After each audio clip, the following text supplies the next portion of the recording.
વાકશક્તિ news હવે જોઈએ અગત્યના સમાચાર. દાહોદમાં રોજીરોટી બચાવવા ડીજે સંચાલકો અને પોલીસ વચ્ચે બેઠક છે. આદિવાસી બાहुल्य ધરાવતા દાહોદ જિલ્લામાં ભીલ સમાજ પંચ દ્વારા દહેજ દારૂ અને ડીજે પર પ્રતિબંધનો મહત્વનો નિર્ણય લેવામાં આવ્યો છે. આદિ અનાદિકાળથી ચાલતી આવી રહેલી પરંપરાગત સંસ્કૃતિ જાળવવાના હેતુસર લેવાયેલા નિર્ણય બાદ ડીજે સંચાલકોની રોજીરોટી પર અસર પડતા મામલો પોલીસ સુધી પહોંચ્યો છે. આ મુદ્દે નાયબ પોલીસ અધિક્ષક અને ડીજે સંચાલકો વચ્ચે મહત્વપૂર્ણ બેઠક યોજાઈ હતી. મધ્ય ગુજરાતના આદિવાસી વિસ્તારોમાં એક સમય એવો હતો કે વાંસળી, ઢોલ, માંદળ અને થાળીથી મધુર ધૂન ગુંજતી હતી. પરંતુ છેલ્લા કેટલાક વર્ષોમાં પશ્ચિમી સંસ્કૃતિના વધતા પ્રભાવ સાથે ડીજેનો પ્રચાર વધ્યો છે અને પરંપરાગત વાજિંત્રો પાછળ ધકેલાયા છે. જે બાદ ઉચ્ચ અવાજ અને ધ્વનિ પ્રદૂષણને કારણે પોલીસ દ્વારા 45 ડેસિબલથી વધુ અવાજ પર કાર્યવાહી કરવામાં આવતી હતી. ભીલ સમાજ મંચના પ્રતિસાદ બાદ ડીજે સંચાલકોની રોજગાર પર ગંભીર અસર પડતા તેઓએ પોલીસનો સહારો લીધો છે. આ મામલે નાયબ પોલીસ અધિક્ષક જગદીશ ભંડારી અને ડીજે સંચાલકો વચ્ચે બેઠક યોજાઈ હતી, જેમાં ડીજે રાત્રે 10 વાગ્યા સુધી જ વગાડવાની મંજૂરી, બોર્ડ પરીક્ષા દરમિયાન વિશેષ નિયંત્રણ તથા ઓછા અવાજ અને નિયંત્રિત બાસ સાથે ડીજે વગાડવાની શરત મૂકવામાં આવી છે. જે માટે ડીજે સંચાલકોના રોજગાર સંબંધિત પ્રશ્નો પણ ડીવાયએસપી સમક્ષ રજૂ કરાયા હતા. તમામ ડીજે સંચાલકો હવે ભેગા થઈ નક્કી દર સરકારી મર્યાદાઓ અને નિયમો મુજબ કામગીરી કરશે. હવે નિયમોનો ભંગ કરનાર અથવા બહારથી આવી નિયમોનું પાલન ન કરનાર સામે કડક કાર્યવાહી થશે. ડીજે સંચાલકોની ફરિયાદના આધારે પણ પોલીસ પગલાં લેશે તેવી સહમતિ બંધાઈ છે.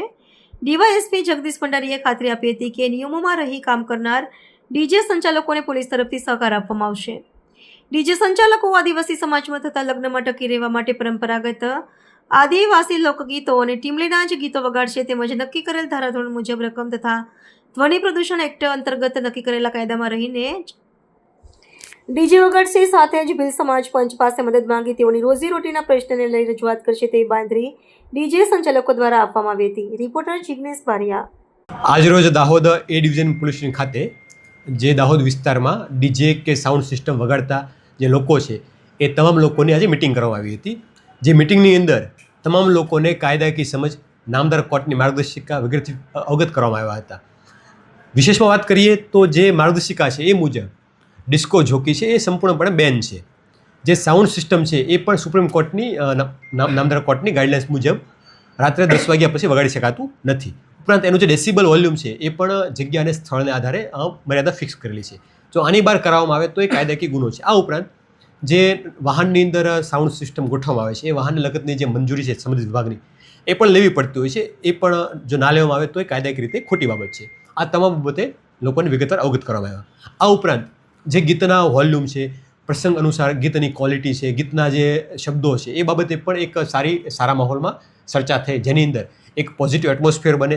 પ્રસંગને અનુરૂપ ધાર્મિક ગીતો કે જે છે વગાડવામાં આવે, કોઈ પણ પ્રકારની ઉશ્કેરણી ના થાય, ડીજે થકી લોકો આનંદ માણે, નહીં કે એના થકી લોકોને નુકસાન થાય કે ત્રાસ થાય કે કોઈ વાઇબ્રેશનને કારણે કે બેઝને કારણે નુકસાન થાય. આ તમામ બાબતે ખૂબ જ હેલ્ધી ડિસ્કસ થઈ અને તમામ જે ડીજે કે સાઉન્ડ સિસ્ટમના ઓનરો છે એ તમામ સાથે ભેગા મળી ભવિષ્યમાં સારું કામ કેમ કરી શકાય એ બાબતે વિગતવાર ચર્ચા કરવામાં આવી અને આ બાબતે હકારાત્મક લોકો માટે અને તમામ માટે ફાયદો કેમ થાય એ બાબતે પણ વાતચીત કરવામાં આવેલી છે.